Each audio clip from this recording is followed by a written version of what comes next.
respect to welcome a very good friend of mine, also a famous person in the Haitian community, Jeff Noah. Welcome, Jeff. Man, famous is too much. Okay, you know what? The most renowned person in the Haitian community. Yes. Thank you. And I appreciate the scone, and I appreciate the latte as well. So throughout this interview, I'll be eating, but my parents taught me to not talk with food in my mouth. Yes, okay. Yeah. So although I know we're going to be speaking about my parents, I'll be breaking a lot of their rules in the middle of this conversation. Yeah, I think they will understand because as people will see in this series, coffee means it's part of the series in the way where for us, at least in this series, you get coffee. You know, if you feel sleepy, tired, coffee is a bit pick you up. Yeah. But also on the spiritual front, you know, the Bible or taking the time to read the Bible, the word itself. If you're feeling down and feeling lost, like the word itself as well can give you that boost of spiritual awakening that you need. So in a sense, the connection to the coffee and to the culture is very much alive in this discussion. Yeah. And your mom will know too. In the morning, you drink coffee while we are having a good conversation. So she'll be fine. She'll be fine? Okay. So in this series, we usually don't introduce the guests intentionally, so because we want the audience to hear specifically from them. So just tell us a little bit more about your background, what you're doing now, but also where you're from. Yeah. So I'm born and raised in Miami, 305, all day, every day. I am a professor at Florida Memorial University, South Florida's only HBCU. I teach communications, and I love what I do. I love my students. I love how hard they work to get to where they are and the trajectory that they're heading toward in life. Also, I'm the founder of Barbershop Speaks. We engage in intelligent discussions inside barbershops and beauty salons. And so I've been doing that for about 7 years now. We're closing in on our 8th year this July. And I am, we have conversations inside barbershops and beauty salons on, we've had dialogues on mental health awareness, on mentorship, on voter education, and on financial literacy, which we've been having a lot of conversations on because financial literacy is incredibly important. If you understand how money works, then you understand how the world works. And so we're teaching our community about financial literacy one barbershop at a time. So I'm really happy about that. And in addition to that, I'm also a 3-time published author and also an orator as well. And so if anyone needs someone to speak at their next conference, keynote, workshops, etc., I'll do that as well. So that's a snippet. And frankly, I love people. And you know, I get up in the morning to serve, to help, because people desperately need it. And I recognize that, you know, I'm blessed to be born where I was born and to be born from the family, or be born into the family I was born into. And so I don't take that lightly, and I'm grateful for it. And so I seek to help others. That desire that you have to help, and love that you have for the people in your community, where do you think that came from? Yeah, it definitely came from my parents. Growing up, my dad and mom, they're amazing people. And I would see them out in the community. I'll see them in the church. My dad was a pastor. And so my mom was a mom pastor. And looking at my dad's life, he was very genuine, very loving, very caring, very grateful. And, you know, the same way he was at the church is the same way he was at home. same way he was at the grocery store or in the gym or at work was the same way he was at home. So seeing that life of consistency, seeing him truly treating people with the respect they deserve, seeing him actually care for others, I think that imbued in me the sense of purpose and desire to do the same. And so I can take no credit for who I am today. I give all the credit to my mom and dad. Because of them, I am. And so them coming from Haiti, you know, they taught me a lot about their experiences growing up and how it informs how they are here in the States. And it definitely speaks to me. Yeah, definitely we want to unpack that experience. Yeah. But where are they from in Haiti? Yeah. So my dad is from Milot, and my mom, she was born and raised in Jacmel, and as a teenager, she moved to Cafu, which is right outside of Port-au-Prince. And so, yeah. Now, how have your parents' experiences and stories shaped your perspective of Haitian culture? Ooh, wow. So growing up, I'm blessed to say that I was never ashamed of being Haitian. And I think I can also attribute that to my parents as well, because I know the generation before me, they went through hell. In what way? Well, they were ostracized for being Haitian. They used to get spat on. People used to make fun of them in school.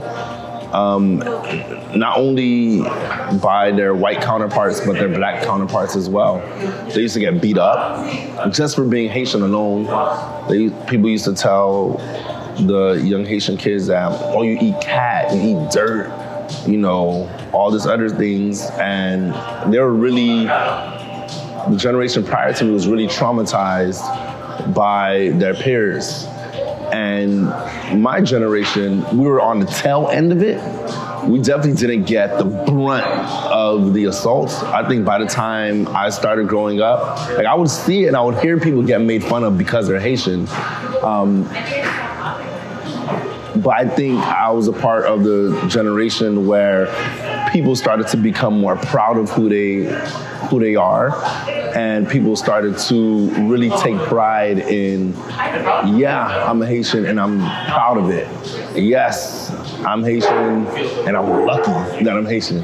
And that's when you started to see everybody on May 18th with the Haitian flags, whether they're Haitian or not. You see Jamaicans flying the Haitian flag, you see Black Americans flying the Haitian flags, you know, obviously Haitians, you know, and so I think I'm proud of who I am, in part because of my parents, because they also were never afraid of sharing who they are and where they are from. And I definitely got that from them. This wasn't part of the prep for this episode, but talking about the pride especially people of Haitian descent have in who they are, you know. Yeah. I remember, I think 3 days ago, we drafting a chapter for my book. Mm-hmm. And I was sharing a story on why I decided to become a U.S. citizen, because I like for a very long time I didn't want to. Like, hey, I'm a resident, it's good enough, you know, as long as I keep my Haitian identity. But for me, my identity, I see holding onto the Haitian passport as part of that identity. You know, because it's just like, man, it's just it's the betrayal, you know, like of letting that go. So I can connect with that. Now, tell me a bit about why do you think your parents themselves were like that had that pride, and how did you take that transcend to you? Oh, they know their history. They know, my parents know their history. They knew that we are overcomers, that we fought for our freedom. Like, there's so much to be proud of. And they know that. It's not lost on them that we were once enslaved and we literally had to spill blood in order for us to be free people. And, you know, I think they know that they don't have to spill any blood, and they might have to spill sweat in order to work hard to get a better life. And seeing, you know, my dad he was an extremely hard worker, and he worked since he was a child, since he was in the single digits of age, right? Like, he worked hard his entire life, and he wasn't shy telling us about it. You know, I didn't have my first job until I think after I graduated high school. I didn't have to labor for real. Like, he didn't have that luxury, but he created that luxury for us. And I saw that my mom also was a hard worker, is a hard worker as well. Like, not only was she working at the hospital, but she also would constantly be studying to see if she could ascend up the ladder in the hospital as well. And so seeing those things really, really inspires me. It really inspired me. Also, my dad, he built a library inside our house.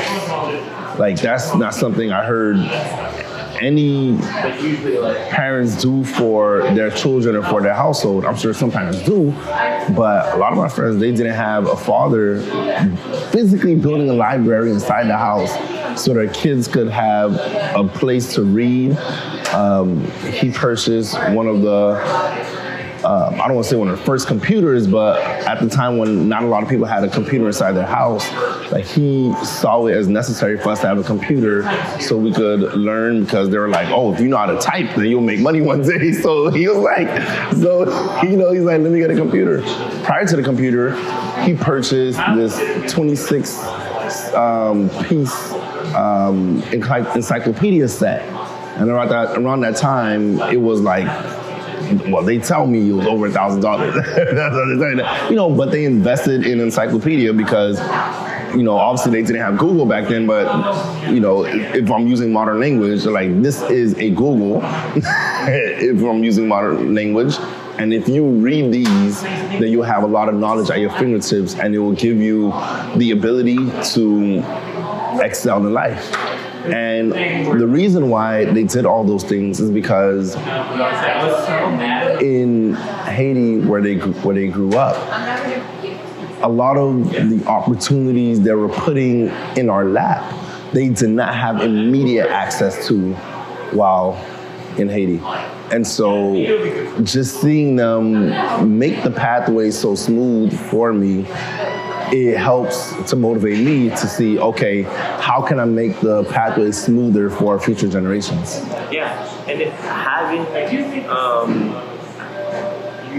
had the opportunity to kind of, you know, have your dad and your mom that kind of prioritize education and prioritize technology. In a way, they were, in a lot of ways, they're ahead of their time. Oh, 100%. Like, you know, hey, we see what's coming, and let's make sure our kids actually equipped with the demands of today. Yeah. Have you ever had any desire or have you ever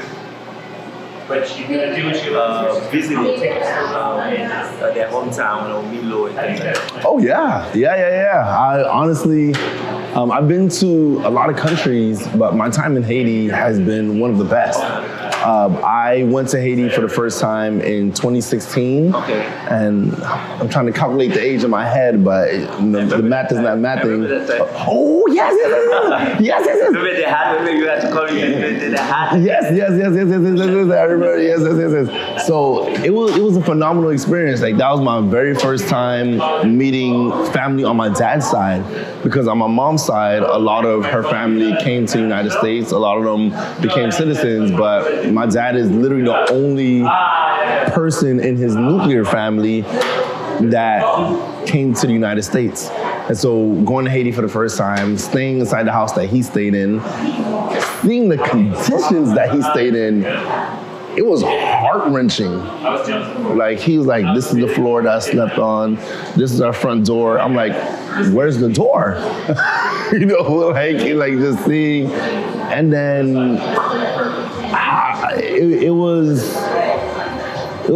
heart-wrenching to see the conditions in which it was raised, but it was heartwarming to see the joy of my family when all of us came. And so we flew into Cap Haitian, and then we went to Milot. And then so just being around family, seeing a lot of my cousins at that time, you know, right now I'll probably speak, I would argue maybe 54% Creole right now. At the time I probably spoke 37%. So no. It was 30. No, don't take away my numbers. It was higher than 25. It was higher than 25. He's trying to take my numbers away. It was higher than 25. So there was some level of communication barrier, but my older brother was there, my older sister was there, my mom, dad, and so my siblings and I would have competition on who spoke the most Creole, and so we'll try our best to communicate with our aunties and uncles and cousins. Like, people girl. I think I won. Yeah, I think I won. You beat David? Yeah, of course I beat David. But David was really good though. He surprised everybody. He surprised me. But I thought you in my head. I thought you probably is the one that speaks the most Creole, but that might be wrong. Oh, well. That might be wrong. Yeah. I mean, all of us have we all argue about it. It's still up for debate, but I'll take the crown because I'm on this podcast, not them right now. So I won every single time for the record. And it was joyful being there. Also, it was heartwarming to be there and feel free, because a lot of people told us not to go because it's so dangerous and, you know, you'll be in fear of your life all the time and you'll get kidnapped or whatever. And there weren't that many voices that was encouraging. You were definitely an encouraging voice leading up to me going to Haiti. I remember we had that conversation.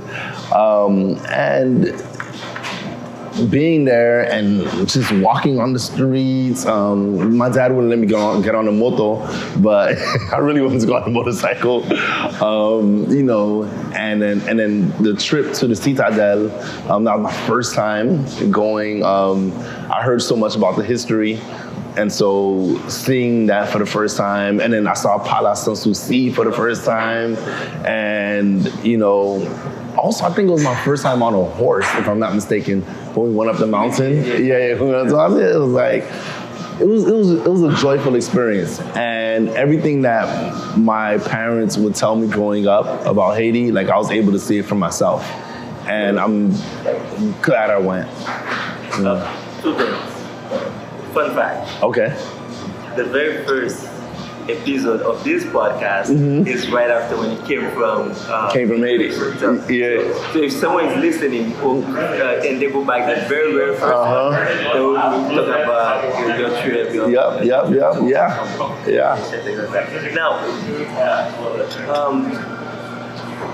talk to me a bit about, because I know you told me about, you know, the heartwarming, you know, meeting parents, but also heart-wrenching seeing the place where your dad grew up. But Talk to me though about how did you feel standing on the citadel overlooking Cape Haitian? Like, tell me a bit more about it. One of the first thoughts that's coming to my mind now, and I'm very sure I thought it back then also, was the architecture was amazing. I think they were before their time when they built it. Because they knew something that I know I would not have known if I was there.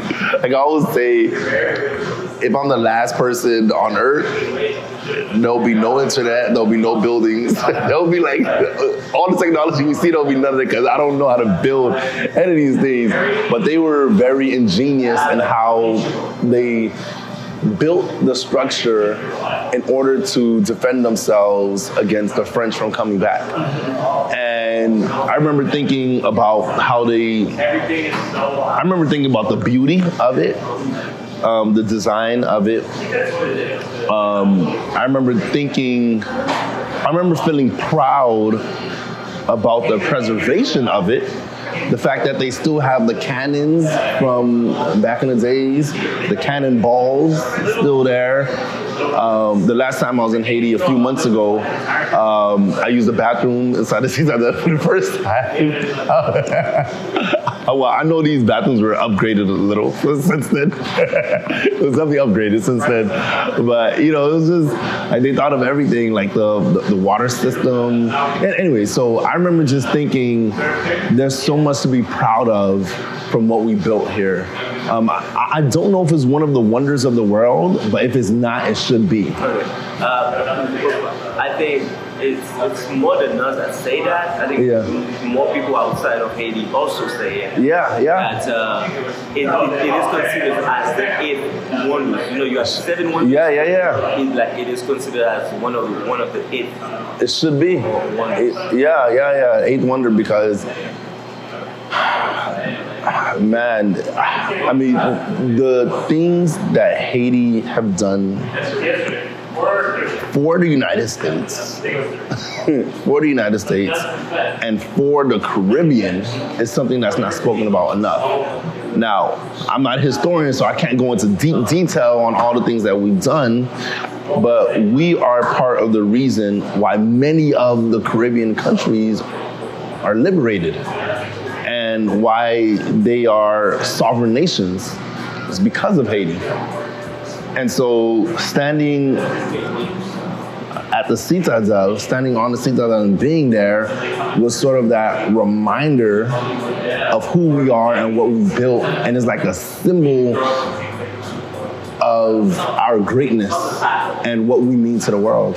Yeah, and to the point too, it also speaks on the fact that we are the one we've been waiting for, looking for, you know. It's like a lot of times we seek outside help for solution that's within, you know. And for me, the very first time I remember going this area and then overlook the city and things like that. It's already at the peak level in Milot, but for me, it's not wow. It's like I feel that I'm standing a bit tall. You know, I'm standing a little bit tall. Wow, this is an achievement. Not just it's more than a building. Because it's just like, hey, we've secured our freedom. And we're not gonna go for outside help to keep it, to preserve it. So we will preserve our own freedom. And that is why sometimes, man, I know I can be a hardhead in that instance where it's like, wow, like this generation, I think I've seen a lot of people saying, we are our ancestors' wildest dream. And I can understand the idea, the desire for them to be proud. They're doing. But for me, I always look at it, I always ask myself, is it because they gave us freedom? They gave us a country that was the lead agent in free slave in the Caribbean, South America, and in all of the places. But right now we are just laughing stuff, or people are playing with us like political piñata, in a sense. So and to a point, and I look at it, it's like instead of being the wildest dreams, I believe, and I include myself in it. Okay. I include myself in that failure to say, like, I think if they were to wake up and look at us, they will say we are the wildest nightmare. Because what they gave us was freedom, and for us to be to be the master of our destiny.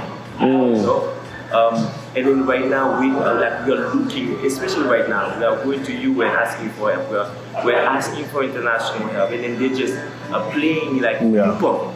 And you know this more than me, so I don't have to tell you that although we are doing those things, part of the reason why, and I think you can make an argument that they probably would see what's happening as a nightmare, is because every single time we try to advance and pull ourselves up by the bootstraps, more powerful nations kept taking our boots. And so I do think that there's a lot we can do internally as a people to become better. At the same time, it shouldn't be ignored how many times we actually try to, let's call it, be a nation in good standing, if you will, right? There's a lot of factors, and it's a complicated equation. It's what I think they call it, the problems that we face, they're wicked problems. And there's no obvious solution like 1 + 1 = 2, and this is how to become better. Like, there's no 1 + 1 = 2, it's trigonometry. Like, it's P multiplies SI, like it's a complicated equation. And so, I think there is, though, there is a spirit of unity that's rising up. Or maybe, let me put this in a different way that's more accurate to what I actually think. There's a desire for unity and a desire to come together from people of goodwill and people of influence and resources that I believe if we start the train moving again in the direction that our ancestors want us to be in, we can get there. But let's not fool ourselves. We're still a young nation, technically. Like, Haiti is still pretty young, relatively young, right? And because there's so many different issues and the equation is so complicated on how we can actually become better, whatever solution that we find, even if it's the perfect solution, we're not going to become our best selves in 1 year. It might take a generation. And our hairs might be gray by the time everything we're doing now brings into fruition where we see we can be. And so, because the progress is going to move slow, it's going to look stalled. But I don't think we're in quicksand right now. Yeah, you said quite a few things we can unpack, but for the sake of this podcast, because I can talk. Right? No. For the sake of this podcast, we're gonna move on. But I would definitely say November 18, we make Haiti 220 years of being free. 220 years, and I dare to say, after the U.S., they are the oldest independent nation in the Americas. So while we might be a young compared to the world. To a minority part of the world. Okay, fair enough. And then I'm not counting the big powers, like like powers that has ancient, like you have ancient Rome, China, and you have the Greeks, the Britain. And so that's what I was thinking about when I was saying we're relatively young. So I'm talking. I mentioned the number of years in comparison to the nations who were enslaved. Okay, got it. Nations that earned their freedom or nations that were given the freedom compared to those. We're about this. Okay, I'm d'accord. But I agree with you. I think there is a wind that's shifting. And underneath of it, I am very optimistic of this current generation and the future generation too, of a generation of action. In it, I think they see it, say, hey, we have to have that unity, and only through that the lens of unity can we actually do it. And it needs to be a unity that's radical. And I say that someone who's a Christian. And that unity must, be above religion, and we must be above political affiliation. If we can get that, I think we can do a second revolution. I think there's a second revolution that needs to happen for us to be truly free and to decide for ourselves. If we're doing a little movement here and there, I think the problem are so entrenched, like you said. It's 1 + 1 in Haiti's problem. 1 + 1 give you 5. So it's like it's that delicate balance. It's like once you put something here, the balance goes off. When you put something here, it's good. So there's that. But in talking about the need for unity, let's go back to the people of Milot. Okay. Or the food, during your time there. How many times have you been to Milot first? I've been to Milot 3 times, 2 or 3. I'm trying to think of the last time I went, if I actually went to Milot. I know Labati. I'm not counting Labati. I'm not counting Labati. So in total, I've been to Haiti 4 times in total, and that includes Labati. So 3 times, maybe.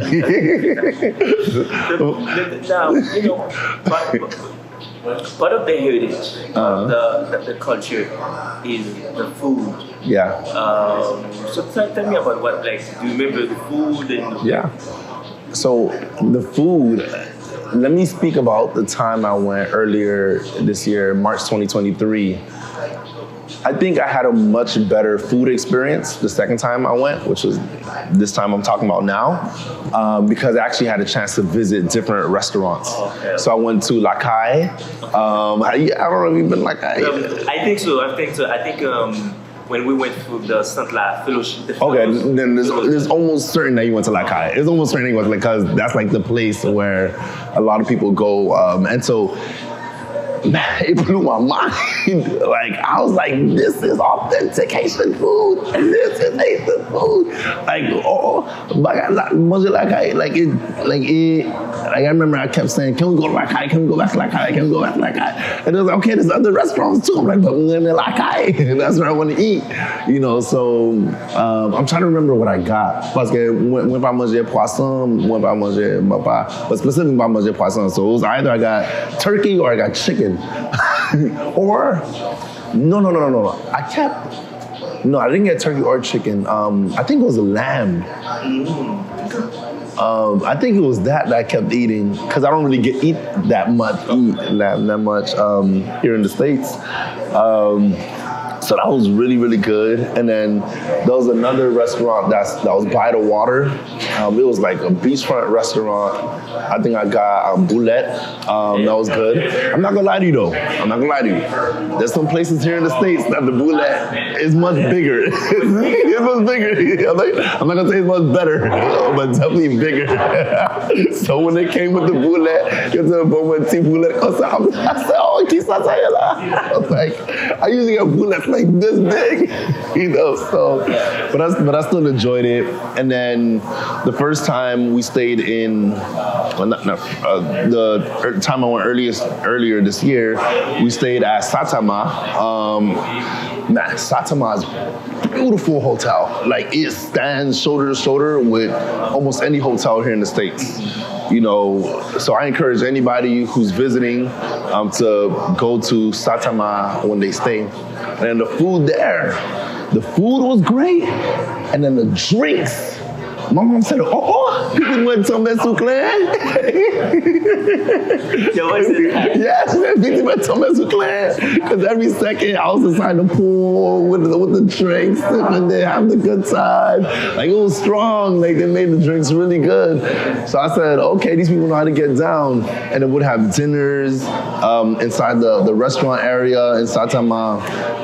Food was amazing. And then there was so the last time I went to Haiti was in July. And this was the time I don't think we went to Milot. We stayed at, Lord, forgive me for forgetting the name right now. So we stayed on an orphanage, and the name is gonna come to me immediately when this podcast is over. I'm gonna remember it. Aku du Nord. Aku du Nord. Yeah, that's where we stayed. And so we stayed, it was just me and my mom this time on an orphanage because we have a computer lab there in the Shalom Village orphanage. And so we were getting like non-restaurant food, kill the chicken in the back, cook it on the stove. Like, we were getting that type of food. That's organic, real. Organic. And so, the zeh and the, what is it, banamboui in the morning. Like, it was great experience, man. Now, we talked about food, we talked about the people, we talked about the landmark, but another thing that's very own to us is Haitian proverb. So let me, I don't know if you remember it, or a Haitian proverb that you've heard growing up, or you've heard recently that you can share with us. Okay, so I'll share one growing up and one that I heard recently. One growing up that I live by is Pèmèt Palu, and I mean that's like it's so close to the truth. It's almost as if it's a biblical truth. Like it is, I think. It is because I live in Ecclesiastes. I think one work together on this for free. Correct. So one hand watch the other. Correct. So if you want to do something, you do it with the other. Exactly. I think it says two is not. Two is better than one, and the third knot can't be broken. Something like that. So yeah, it's a biblical truth, and it's a cultural truth as well. And so my parents used to say that all the time.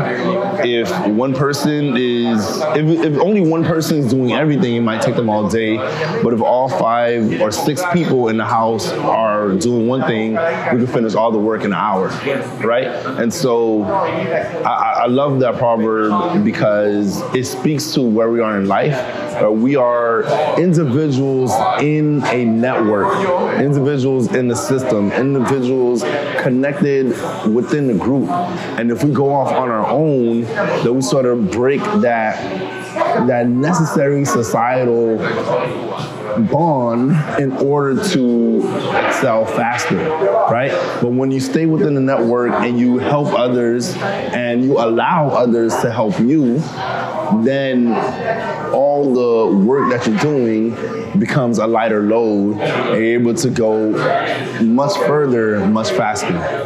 Another proverb I recently heard is "Sodie poete, pabui poiste," and essentially that means a pot that is borrowed cannot boil dry beans. And essentially what that means is if you're constantly borrowing from others, but you don't own your own thing, then you won't be able to do as much as if you had your own thing. Like, for example, like when I have my own car, I go wherever I want. Like, I don't have to ask anybody for permission.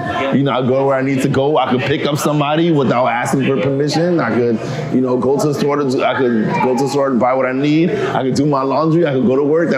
But if I'm borrowing someone else's car, thank God I am. But then I'm gonna say, hey, I know I told you I'm going to the store, but I realize I also have to go do laundry. Can I do that? And you constantly have to ask for permission, and it makes life a lot more inefficient. And so there has to be an emphasis, and I know I just spoke about Mel and Peter Shala Palu. At the same time, there has to be an emphasis on the importance of standing on your own 2 feet, because it's one thing to be in a network and rely on one another. It's another thing for you to be an unreliable person. And if you are an unreliable person because you don't own your own things and you don't properly utilize the gifts that God gave you, then you become a liability within the system that you're in. And so I think that's why that proverb is so powerful. Yeah, and you're talking about, there's a lot of those Haitian proverbs that when you dig deep, you see the foundational truth in them. Yeah. Because it says, you know, "Chaudière prêtée par bruit sèche." Yeah. Is like Proverbs 22:7. It says Proverbs 22 verse 7, and it says, "The borrower is slave to the lender." Yeah. So it says it puts you in a situation where being in debt or relying on others is puts you in a level that you are less empowered. Yeah. You know? Yeah, that's true. So it's important. And for me, you would think about. That's why we should be, because you can go, you're doing those things, and then your parents will say, hey, you know,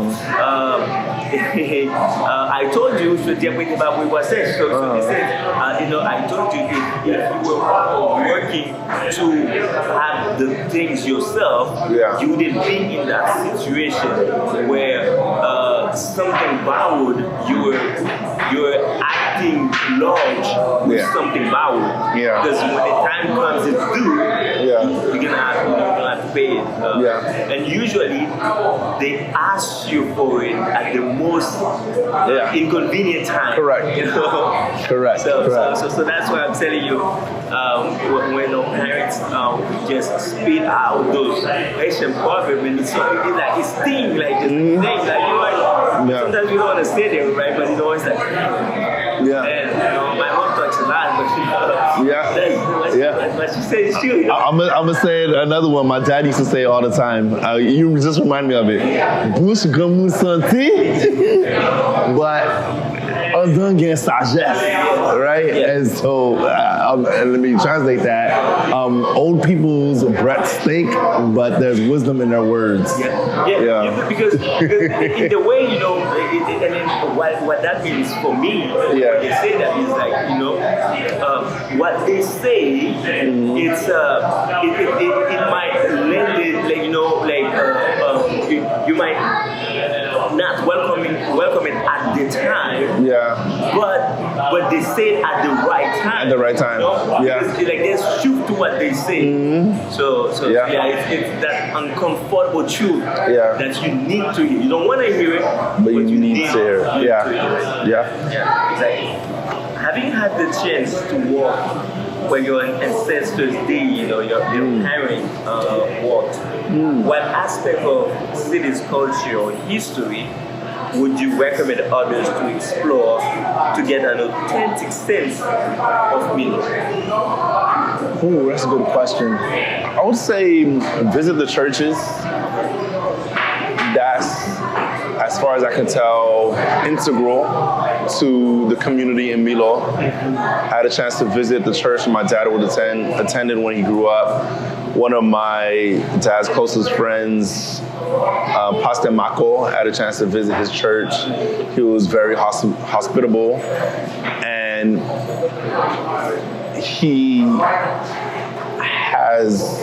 he's very well respected in Milot, and his word means the world. When he gives his word, people listen and people respect that. And I think for the pastors that are community oriented and actually care about the congregation and care about the city of Milot, you'll find that it lends to the cultural experience there. Obviously, Citadel, visiting there and going on the horse, and that's always a good experience. Palace Sanssouci, visiting there. But also, a part of the experience is also supporting the small businesses that are there as well, and is buying from the vendors, buying from the business owners, supporting them. So I think all of that is tied in. When you're driving on the main road and you see like the little shops, stopping in and then purchasing a few things, maybe some candy or chips or something to drink. I think all that's a part of the cultural experience, and I think it should be experienced in Milot. Nice. And that would be my last question. Thank you, Jeff. I think we always have a blast whenever we sit down and chat. But how do you envision the impact of the Window to Haiti series in promoting Haitian culture and wisdom to a wider audience? Exposure. I think exposure is important. People need to see Haitians and Haitian Americans sit down and have a positive and joyful conversation about Haiti. Because if you only rely on the news and you only rely on the media, then all you're going to see is negativity. You're going to see poison, and you're going to think that's all Haiti consists of. And so when people listen to this podcast and they get a window into more aspects of Haiti, it'll help them to know that it's a place worth visiting and it's a place worth learning more about.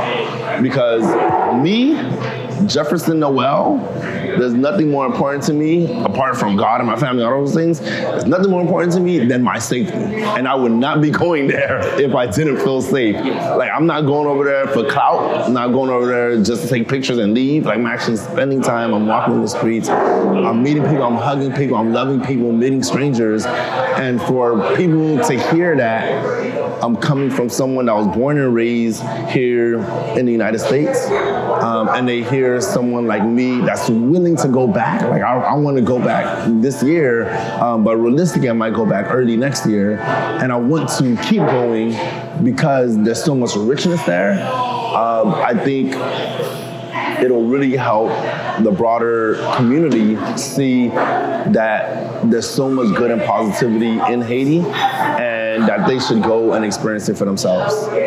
Wow. Thank you so much, Jeff, for the time.